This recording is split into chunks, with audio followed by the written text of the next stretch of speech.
2007 was a record year for the housing market, but record in a bad way, to the tune of a 75% increase in the number of foreclosures. And we're not just talking about expensive markets. Across the country, tens of thousands of people had trouble making their payments and lost their homes. Now, our collective journalism program invites contributors to help share stories, and they've been following this one pretty closely and have put together a picture of how communities across the country have been affected.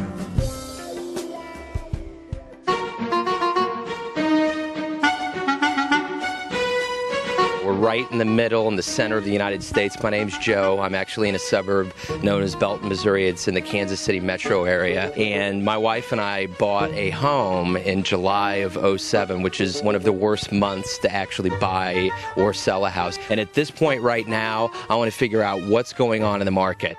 Certain segments of the country had such unrealistic appreciation on property values over the last handful of years, and now they're seeing that bubble burst, so to speak, and they can't move, they can't sell. Credit was so easy to get, and it became such a mindset that, you know what, I don't have to sell my house before I buy the next one, before I buy up. I can afford 1 or 2 or 3 months worth of double payments. It is going to affect the economy. Credit will be harder. People will have to start spending what they earn. This crisis that's happening in the home lending and mortgage markets, this isn't an isolated pocket. It's rippling throughout the entirety of the United States, and no one is safe from this.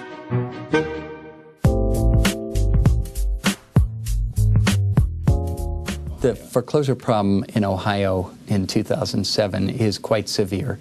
It is the worst situation for people losing their homes or being in danger of losing their homes since the Great Depression of the 1930s. We have record levels of foreclosures last year. Those have doubled apparently this year, and it's really the biggest economic problem that we face in Ohio right now.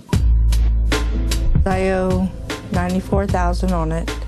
The county auditor only has it appraised at $82,000. And in order to refinance, I have to make the difference up, which is $12,000 I have to come up with before I could get help. The past 3 months, we've been making late payments on the house. Probably lose my house. Go day by day right now, but I'll probably end up losing the house because we can't afford it.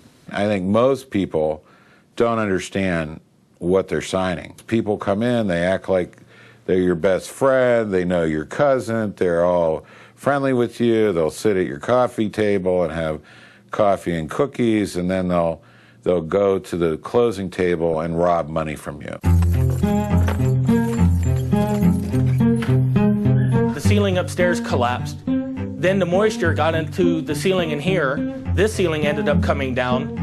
But by the time I had taken it down and taken the plaster on the wall that had been ruined, I realized that there was termite damage in the house. Serious, to the point that it actually compromised the structure from that door all the way across the house, all the way around the stairs, and all the way back to the pantry. What they had done was they had taken the 80-year-old wiring in the basement, snipped it off, taken new wiring, and then tied it into the existing wiring to make it look like the house had been rewired when it actually hadn't been. I had just started trimming it when the foreclosure started. It was not worth it. It just stopped being worth it. I just gave up. So the broker is who I'd like to meet him in a bar right now. It's been give us all of our money or lose the house and then pay it all back. I mean, there has been no game plan for helping people like me not go through this. If I could have one wish, I would wish never to buy this house.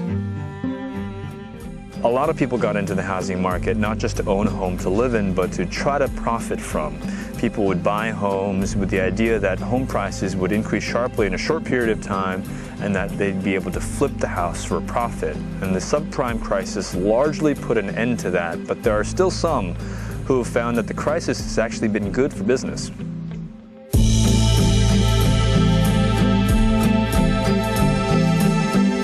I worked as a mortgage broker after college for about 8 months. I kind of learned the ins and outs of the mortgage industry. They started these new mortgage programs, 100% financing or even more than 100% financing, or really poor credit score, you can get financed.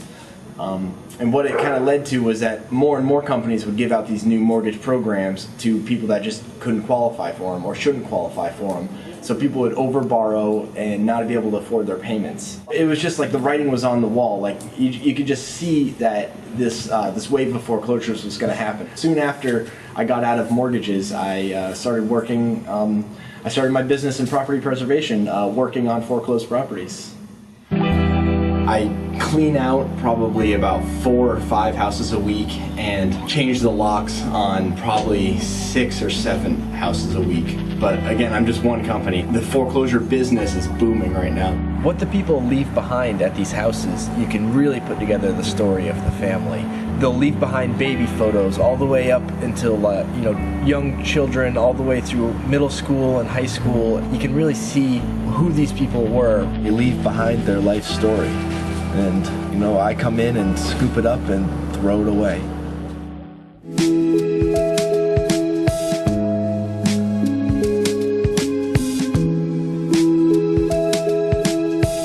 Because there has been such a spike in the number of foreclosures filed, we've been seeing whole other industries that have been built up and trying to take advantage of those who are finding themselves in foreclosure.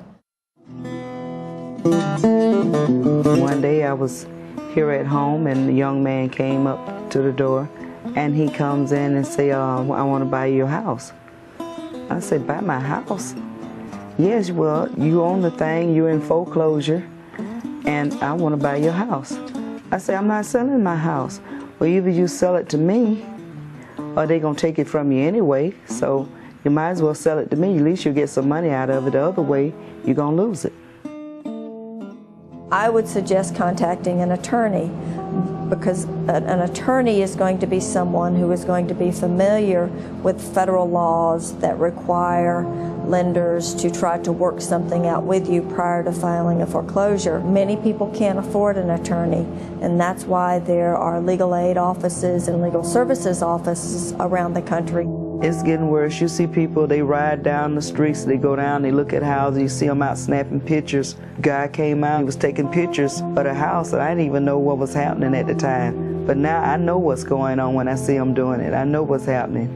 They trying to get a picture of the property where they'll think of how much they can get out of it. And it's getting bad all over, not just here in Jacksonville and other places too.